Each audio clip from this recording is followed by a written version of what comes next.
Louise Dubois arpentait les rues de Paris, avec une détermination et un espoir affichés sur son visage, à la recherche d'un emploi.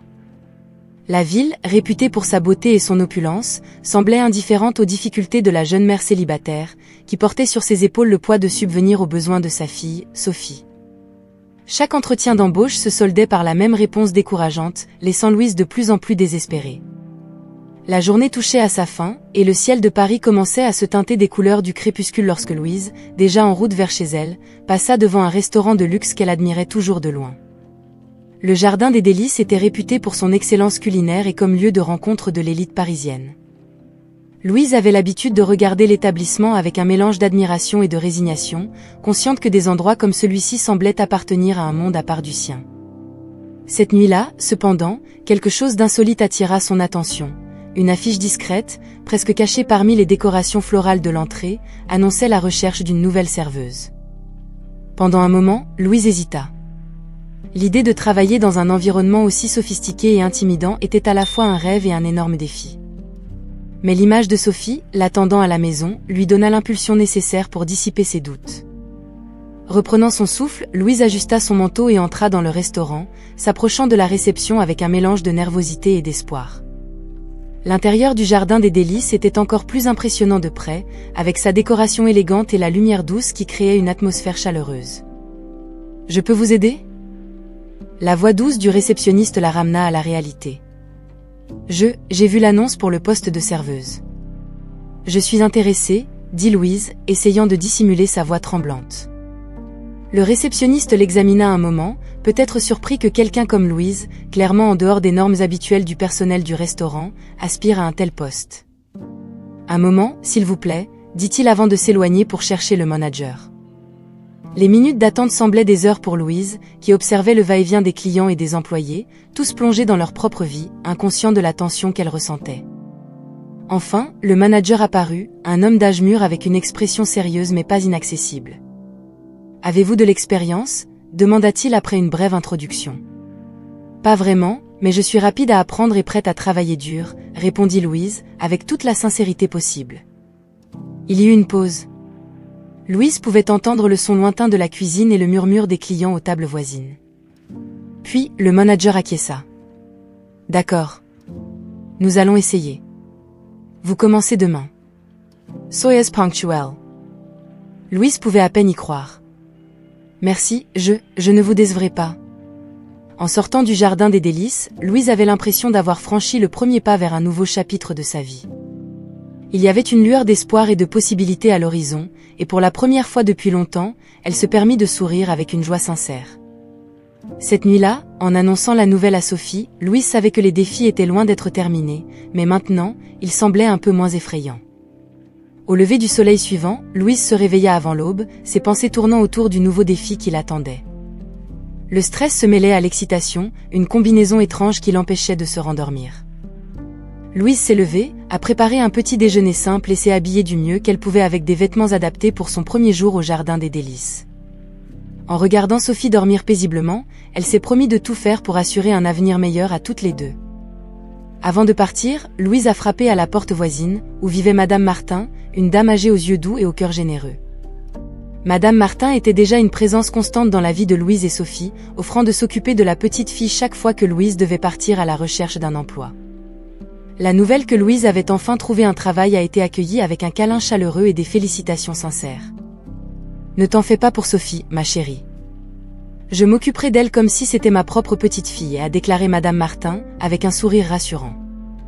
Louise, les larmes aux yeux, a exprimé sa gratitude. « Je ne sais pas comment vous remercier, Madame Martin.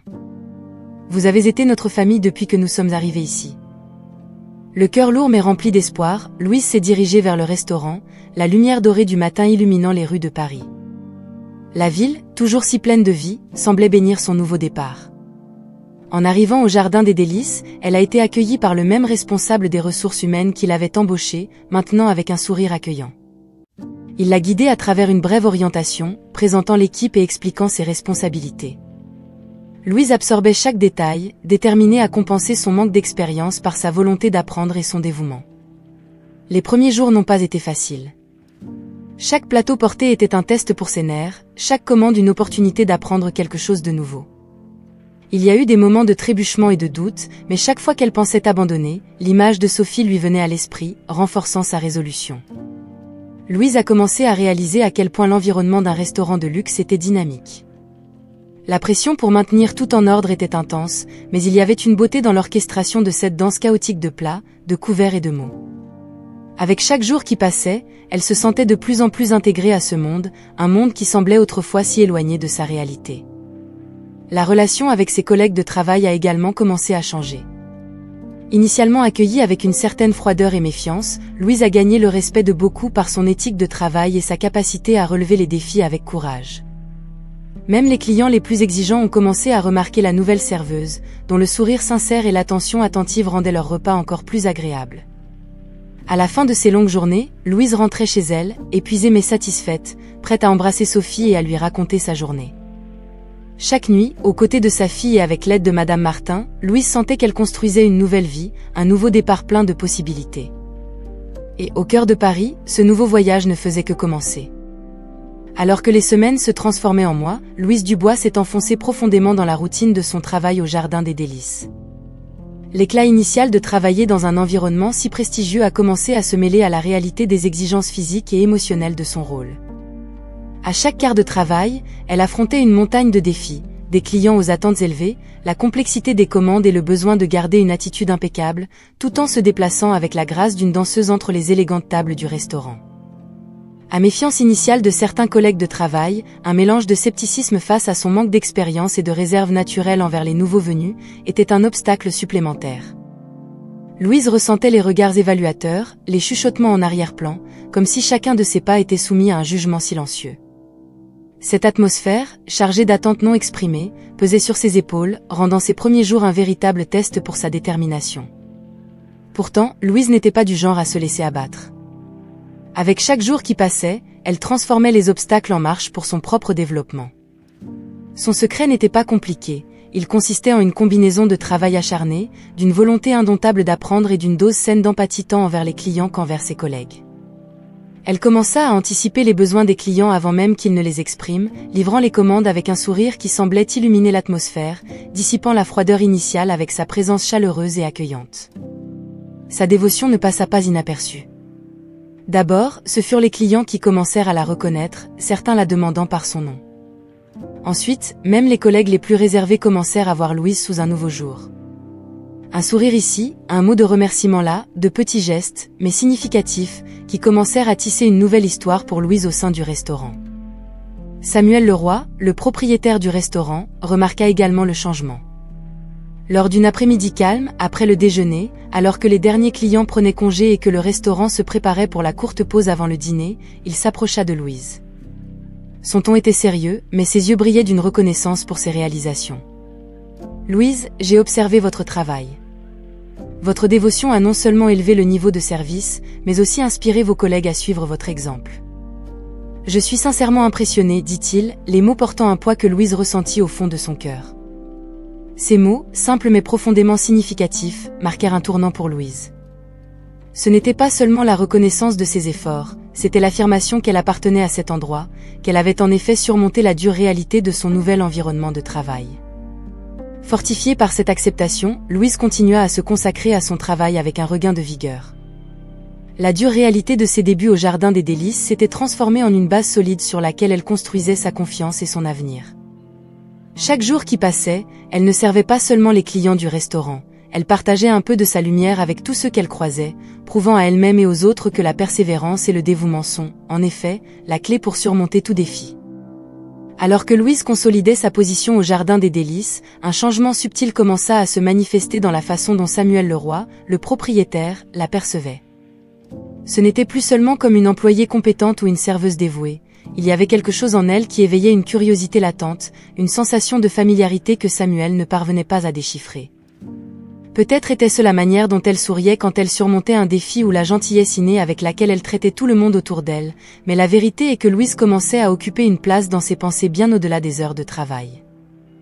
Jour particulièrement animé, alors que le restaurant se préparait à accueillir un grand groupe pour un déjeuner d'affaires, Samuel observa Louise coordonner l'équipe avec une fermeté et un encouragement bien dosés.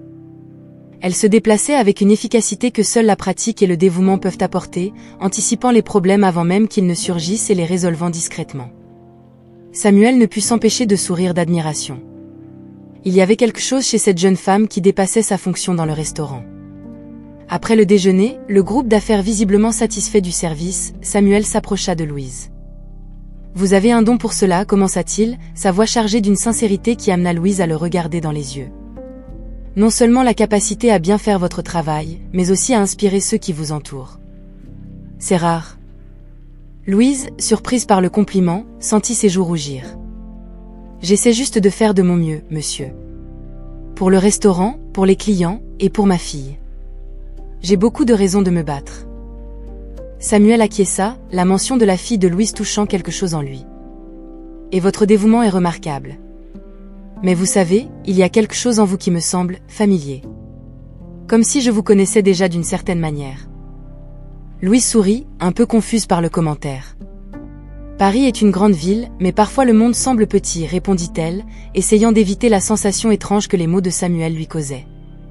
Samuel resta pensif un moment, l'observant avec une intensité qui semblait chercher à percer les mystères derrière sa présence. « Peut-être est-ce cela, finit-il par dire, son expression s'adoucissant. De toute façon, je suis heureux que vous soyez ici.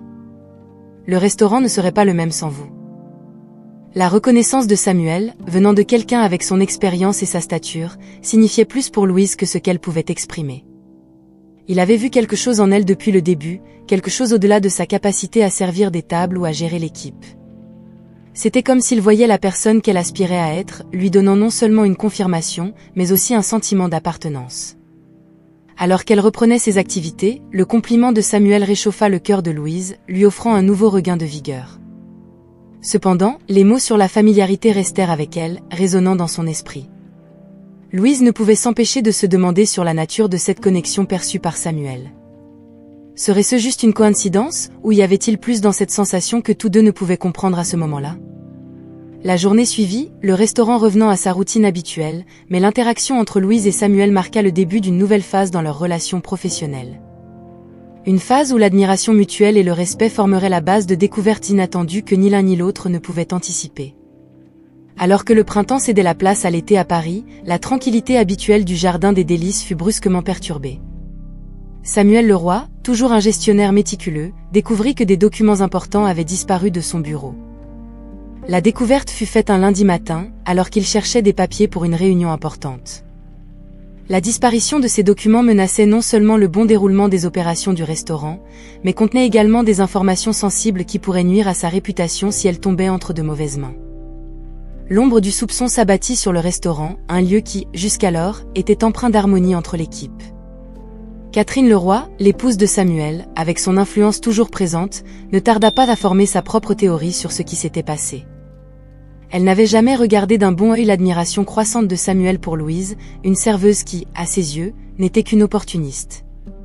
Profitant de la vulnérabilité de Samuel, Catherine insinua que Louise pourrait être impliquée dans la disparition des documents, arguant que son récent accès à des zones plus restreintes du restaurant offrait l'occasion parfaite pour un tel acte.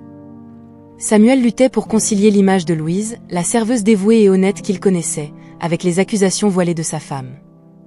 Il se rappelait des conversations qu'il avait eues avec Louise, des moments où elle avait démontré une intégrité et un engagement qui dépassaient ses obligations. Chaque jour qui passait, il voyait en elle non seulement une employée exemplaire, mais aussi une personne de valeur inestimable pour l'ambiance du restaurant. C'était un après-midi pluvieux lorsque Samuel décida d'inviter Louise pour une conversation dans son bureau, cherchant à comprendre la situation. Le bureau, un espace normalement réservé aux fonctions administratives du restaurant, devint soudain le théâtre d'un dialogue sincère entre le propriétaire et la serveuse. « Louise, il y a eu un incident avec quelques documents très importants pour le restaurant. Ils ont disparu de mon bureau » commença Samuel, observant attentivement la réaction de Louise. Surpris et confus, Louise répondit « Monsieur Leroy, je ne ferai jamais rien pour nuire au restaurant ou à vous. Je respecte trop cet endroit et tout ce qu'il représente pour moi. » Il y avait une sincérité palpable dans la voix de Louise, une clarté que Samuel reconnaissait et appréciait. Malgré les soupçons semés par Catherine, il se sentait enclin à croire en Louise. Cependant, la situation exigeait plus que simplement de la confiance, elle exigeait de l'action. « Je sais, Louise. C'est pourquoi j'ai besoin de votre aide pour éclaircir cette situation. Quelque chose me dit que vous n'y êtes pour rien, mais j'ai besoin que tout le monde dans le restaurant coopère pour que nous puissions résoudre ce problème le plus rapidement possible, déclara Samuel, mêlant détermination et inquiétude. Louise, sentant le poids de la confiance placée en elle, accepta sans hésiter. Bien sûr, monsieur le roi. Je ferai tout ce qui est en mon pouvoir. Alors que l'enquête interne avançait, la relation entre Samuel et Louise s'approfondissait, renforcée par un respect mutuel et une confiance qui semblait défier les circonstances adverses. Au milieu des turbulences, une connexion inexplicable surgissait entre eux, une familiarité que Samuel ne parvenait pas à déchiffrer, mais qui, intuitivement, savait être vraie. Alors qu'ils affrontaient ensemble les secrets et les suspicions qui menaçaient l'équilibre du Jardin des Délices, tous deux commençaient à réaliser que peut-être le destin avait des plans plus grands pour leur vie qu'ils ne pouvaient l'imaginer. Alors que l'enquête sur la disparition des documents s'intensifiait, la tension au sein du Jardin des Délices atteignait des niveaux sans précédent. L'accusation voilée de Catherine avait semé le doute chez certains membres de l'équipe, transformant les regards de camaraderie en expressions de suspicion. L'atmosphère chaleureuse du restaurant laissait place à un climat d'incertitude et de peur, où chaque interaction était chargée de sous-entendus. Louise, la plus affectée par cette transformation, se sentait isolée, comme si une barrière invisible avait été dressée entre elle et les collègues qu'elle considérait autrefois comme des amis. Les murmures des conversations cessaient quand elle s'approchait, et les sourires cordiaux étaient remplacés par des regards évités. L'accusation d'un crime qu'elle n'avait pas commis pesait sur ses épaules, menaçant non seulement son emploi, mais aussi la nouvelle vie qu'elle avait commencé à construire à Paris. La déception envers elle-même ne venait pas de la culpabilité, car elle savait qu'elle était innocente, mais du sentiment d'impuissance face à la situation. Louise luttait pour garder son sang-froid, pour faire son travail avec la même dévotion qu'auparavant, mais la méfiance qu'elle affrontait désormais à chaque quart de travail remettait en question tout ce qu'elle avait accompli jusqu'à présent. La relation avec Samuel, qui était jusqu'alors un point d'appui et d'encouragement, était également en jeu. Bien qu'il n'exprimât pas directement de méfiance, les circonstances l'obligeaient à maintenir une distance professionnelle, ce qui pour Louise semblait creuser un fossé de plus en plus grand. Le silence entre eux, autrefois rempli de conversations significatives et d'échanges d'expériences, était maintenant le reflet de la barrière imposée par les accusations. Dans une soirée particulièrement difficile, après la fermeture du service, Louise fut convoquée dans le bureau de Samuel, où un petit groupe de gestionnaires et le chef de la sécurité l'attendaient. La formalité de la réunion, la présence de documents éparpillés sur la table et les regards sérieux la reçurent comme un présage de tempête. « Louise, tu comprends la gravité de la situation. Les documents disparus sont cruciaux pour le fonctionnement et la sécurité de cet établissement. Nous avons besoin que tu nous dises tout ce que tu sais, tout ce qui pourrait t'aider à éclaircir cet incident, expliqua Samuel, sa voix chargée d'un mélange d'espoir et de résignation. Louise, debout devant eux, ressentit une vague d'émotion.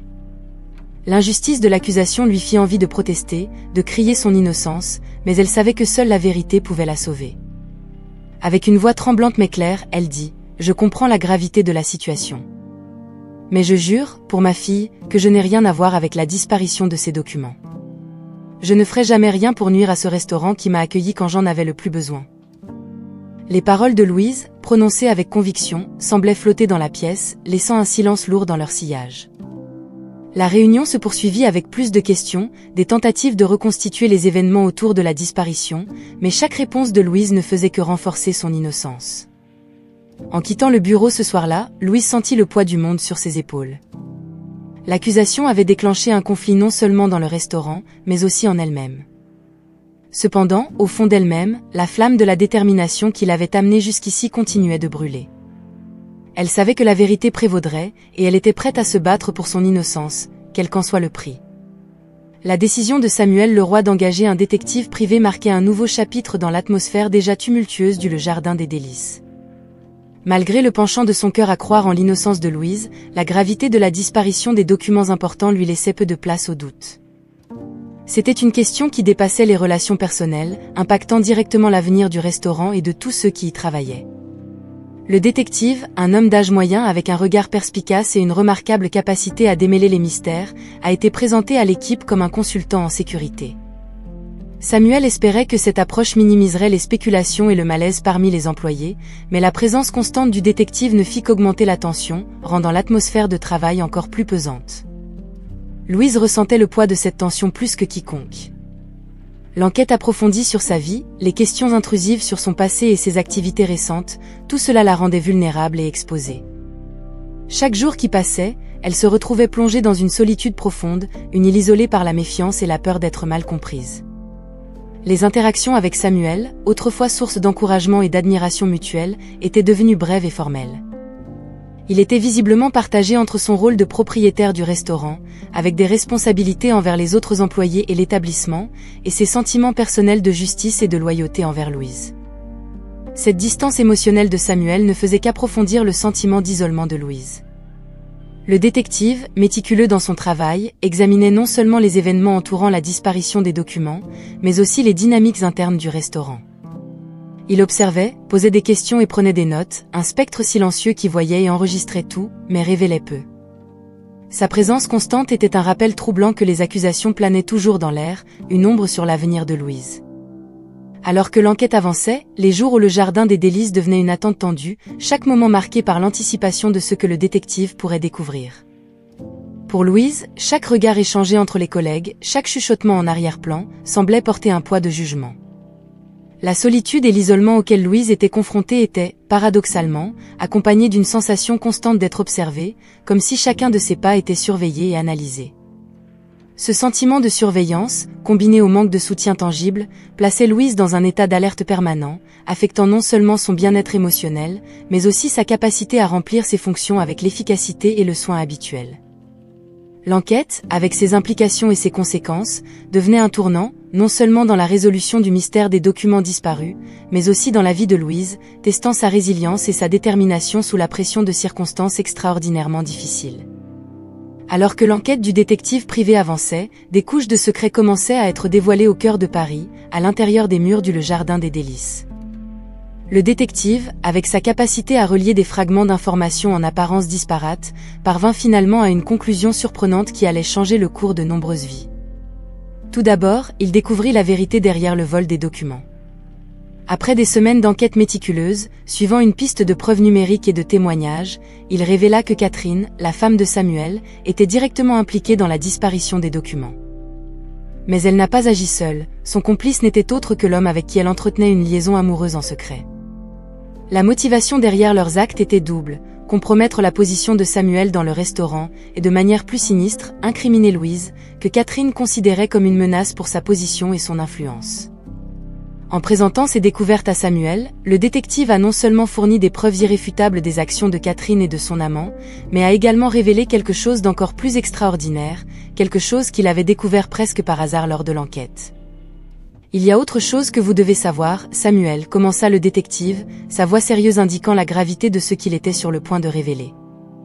Au cours de mon enquête, j'ai découvert certains documents qui éclairent l'origine de Louise. Et il semble que son passé soit plus étroitement lié au vôtre que quiconque aurait pu l'imaginer. Samuel, déjà secoué par la trahison de Catherine, sentit son cœur battre plus fort, anticipant le prochain choc. Comment ça? Que vient faire Louise là-dedans? Selon les dossiers que j'ai trouvés, Louise est votre fille, déclara le détective, remettant à Samuel un dossier avec des documents, y compris des certificats de naissance et des registres d'un orphelinat. Les documents retraçaient la lignée de Louise directement jusqu'à lui, à travers une relation passée que Samuel pensait depuis longtemps enterrée par le temps. Samuel était abasourdi, les mots du détective résonnant dans son esprit comme une cloche lointaine. Louise, la jeune femme qu'il avait accueillie dans son restaurant, dont il admirait tellement la détermination et l'éthique de travail, était sa propre fille. Les pièces du puzzle de leur vie, jusqu'alors dispersées, ont commencé à s'emboîter, expliquant la étrange familiarité et connexion qu'il avait ressentie depuis le début. La révélation ébranla Samuel jusqu'au fond de son être, le forçant à réévaluer non seulement ses relations personnelles, mais aussi la manière dont il avait mené sa vie jusqu'à ce moment-là. Le sentiment de trahison de la part de Catherine se mêlait maintenant à un sentiment de redécouverte et un nouveau but. La vérité sur Louise non seulement lavait son nom de toute suspicion injuste, mais ouvrait également un nouveau chapitre dans la vie des deux, offrant la possibilité de reconstruire les liens familiaux que le destin avait, de manière si inattendue, mis à l'épreuve. Le détective, en révélant ces vérités cachées, a non seulement résolu le mystère des documents volés, mais a également déclenché une série d'événements qui allaient guérir de vieilles blessures et réunir une famille déchirée par le temps et le silence. La révélation selon laquelle Louise était sa fille a envoyé des ondes de choc à travers le cœur et l'esprit de Samuel Leroy. Il a passé des heures dans son bureau, regardant les documents que le détective lui avait remis, chaque ligne, chaque mot, chaque date, réécrivant l'histoire qu'il pensait connaître sur sa propre vie. L'image de Selena Lopez, son amour perdu dont il avait gardé le souvenir dans les ombres les plus profondes de son cœur, ressurgissait avec une intensité accablante. Les heures se sont transformées en jours, alors que Samuel luttait pour assimiler l'énormité de la vérité devant lui. L'idée de confronter Louise à cette réalité semblait à la fois un acte de rédemption et une intrusion dans un passé qu'elle préférait peut-être laisser intact. Cependant, le besoin de clarifier la vérité, de reconnaître Louise comme sa fille et d'une certaine manière, de réparer les années de séparation et de silence, pesait davantage. Dans un après-midi où le soleil doré baignait Paris de sa lumière, Samuel a demandé la présence de Louise dans son bureau, un endroit qui, jusqu'alors, avait été le théâtre de tensions et d'incertitudes. Aujourd'hui, cependant, il serait le cadre d'une conversation promettant guérison et réconciliation. « Louise » commença Samuel, sa voix tremblante révélant la torrent d'émotions derrière chaque mot. « Il y a quelque chose dans ton passé, dans ton histoire, qui est venu à la surface. Quelque chose qui, je crois, changera la façon dont nous voyons nos vies. » Louise, assise devant lui, ressentait un mélange de confusion et d'anticipation. La gravité sur le visage de Samuel était quelque chose qu'elle voyait rarement, et cela la préparait à la magnitude de ce qui allait suivre. Pendant l'enquête sur les documents disparus, continua Samuel, nous avons découvert quelque chose, à propos de toi. De ta mère, Selena Lopez, et de moi. Le silence qui suivit était lourd de sens. Louise, dont les souvenirs de sa mère étaient rares et lointains, écoutait attentivement alors que Samuel révélait le lien entre eux, la vérité sur sa naissance, et comment les choix et les circonstances les avaient séparés. « Tu es ma fille, Louise » dit Samuel enfin, chaque mot chargé d'émotion et d'une certaine appréhension quant à la réaction de Louise. Louise sentit le monde autour d'elle ralentir, chaque mot de Samuel résonnant en elle comme une mélodie depuis longtemps oubliée. La surprise initiale fit place à une vague de sentiments conflictuels, choc, incrédulité, mais aussi un sentiment inexplicable d'appartenance. Les questions se succédaient alors que Samuel partageait tout ce qu'il savait, tout ce qu'il avait découvert. La conversation se déroulait, révélant des couches de souvenirs et d'émotions, cousant ensemble les fragments de leurs histoires séparées dans un nouveau tissu de compréhension et de connexion. Cette rencontre dans le bureau de Samuel Leroy n'était pas seulement une révélation de vérité cachée, c'était un moment de rédemption et de renouveau. Pour Samuel, cela représentait une chance de corriger les erreurs du passé, d'offrir à Louise la reconnaissance et l'amour qui lui avaient été refusés depuis si longtemps. Pour Louise, c'était la découverte d'une partie d'elle-même qui lui avait toujours manqué, un sens de l'identité et de l'appartenance qui transcendait sa compréhension antérieure de la famille. La dynamique entre Samuel et Louise a changé pour toujours ce jour-là. Ce qui était autrefois une relation de respect et d'admiration mutuelle s'est transformé en un lien profond, enraciné dans le sang et l'histoire partagée. Ils sont sortis de cette conversation non seulement comme mentor et protégé, mais comme père et fille, prêts à affronter ensemble ce que l'avenir leur réservait. Avec la vérité enfin révélée et les liens entre le passé et le présent dévoilés, le moment de vérité était venu pour Catherine. La découverte de sa trahison, à la fois personnelle et professionnelle, l'a placée au centre d'une tempête qu'elle avait elle-même aidé à créer. Les conséquences de ses actes, désormais exposées à la lumière de la vérité, commençaient à prendre forme de manière irréversible. Samuel, encore en train de digérer l'ampleur des révélations sur sa fille et la trahison de sa femme, savait que des mesures légales étaient nécessaires pour faire face aux implications de ce que Catherine avait fait. Son cœur, bien que lourd de déception et de douleur de la trahison, était déterminé à rechercher la justice. L'accord prénuptial que Catherine avait signé, plus préoccupée par les perspectives d'un avenir luxueux que par les promesses de fidélité et de compagnonnage, est devenu l'instrument de sa propre infortune. Avec l'aide de son avocat, Samuel a entamé des poursuites judiciaires contre Catherine, présentant des preuves non seulement de son infidélité, mais aussi de son implication directe dans le vol des documents et dans la tentative d'incrimination injuste de Louise. La preuve était claire, irréfutable et accablante. Confrontée aux accusations et aux preuves de ses actes, Catherine s'est retrouvée acculée par ses propres choix. Le réseau de mensonges et de manipulations qu'elle avait tissé si soigneusement a commencé à se défaire, révélant la véritable ampleur de sa trahison. Le face-à-face final entre Samuel et Catherine n'a pas été marqué par des explosions de colère ou des conflits verbaux dramatiques. Au contraire, il y a eu un silence lourd, une reconnaissance de la gravité de la trahison et des pertes irréparables qu'elle avait causées. La conclusion juridique a été rapide, compte tenu de la clarté des preuves. L'accord prénuptial, conçu pour protéger les intérêts de Samuel en cas de séparation éventuelle, a rempli son objectif. Catherine a été contrainte de quitter le mariage sans aucun des avantages financiers auxquels elle s'attendait en se mariant. ce qui restait de sa relation avec Samuel était désormais irrémédiablement brisé, ses actions ayant scellé son destin et l'ayant isolé des personnes et du mode de vie auquel elle aspirait à appartenir. Alors que Catherine faisait face aux conséquences de ses choix, Samuel et Louise commençaient à panser les plaies du passé, reconstruisant les liens familiaux qui leur avaient été refusés pendant tant d'années. Le procès contre Catherine n'était pas seulement une clôture pour Samuel, mais aussi un pas vers un nouveau départ, une chance de construire une vie basée sur la vérité, l'intégrité et l'amour inconditionnel qu'il partageait désormais avec sa fille. Le départ de Catherine de leur vie ne marquait pas seulement la fin d'un chapitre tumultueux, il ouvrait la voie à de nouvelles histoires, des histoires de rédemption, de découverte et d'une famille reconstituée, unie par la force de la vérité et le lien indissoluble du sang. La révélation de la véritable relation entre Samuel et Louise a non seulement refermé les plaies du passé, mais a aussi ouvert un vaste champ de possibilités pour l'avenir. Avec les liens de sang désormais reconnus et célébrés, ils se sont retrouvés face à la tâche de construire une relation qui transcende les formalités d'un lien employeur-employé, plongeant dans les profondeurs complexes et gratifiantes d'une connexion père-fille. Pour Samuel, ce nouveau chapitre représentait plus qu'une réconciliation avec un passé depuis longtemps oublié, c'était une opportunité de racheter des années d'absence, de combler le vide que la perte de Selena avait laissé dans sa vie. Il embrassait son rôle de père avec une dévotion fervente, impatient d'établir une relation profonde avec Louise, basée sur la confiance mutuelle, le soutien et l'amour inconditionnel. Louise, quant à elle, se retrouvait à naviguer à travers un océan d'émotions complexes. La découverte de son lien avec Samuel était une pièce du puzzle de son identité qu'elle n'avait jamais espéré trouver, mais maintenant qu'elle l'avait, elle s'y accrochait comme à un phare au milieu d'une tempête. L'acceptation et l'affection que Samuel lui montrait comblaient un vide qu'elle ne soupçonnait même pas, lui offrant un sentiment d'appartenance et une famille qu'elle avait toujours souhaité pour elle et pour Sophie. Sophie, la lumière de la vie de Louise, est rapidement devenue le centre du monde de Samuel. La petite fille, avec son innocence et sa joie contagieuse, n'a pas tardé à conquérir le cœur du grand-père, qui y voyait un nouveau départ, une chance de vivre les joies de la paternité et de la grand-paternité avec la sagesse et la perspective que les années lui avaient apportées. Les moments partagés entre le grand-père et sa petite-fille étaient remplis de rire, d'apprentissage et d'un amour qui grandissait et s'approfondissait chaque jour. Ensemble, Samuel, Louise et Sophie ont commencé à tisser les fils de leur vie dans un tissu familial solide et résilient. Les dîners en famille, les promenades dans les parcs de Paris et les soirées chaleureuses passées à la maison sont devenus des routines précieuses, des moments que chacun valorisait comme des occasions de mieux se connaître et de renforcer leurs liens. La transformation s'est également reflétée au Le Jardin des Délices.